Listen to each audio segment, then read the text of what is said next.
Eccolavi. Il nuovo stadio Friuli è il massimo, però se arrivasse una bella azienda che sponsorizza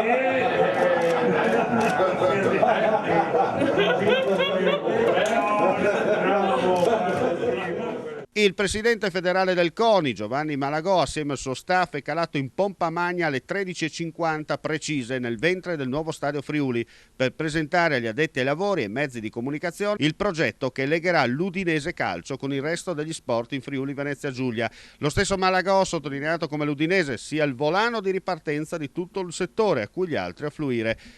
Non una scelta a caso, le sue parole. Però è fondamentale il ruolo dell'associazionismo sportivo, il ruolo delle società.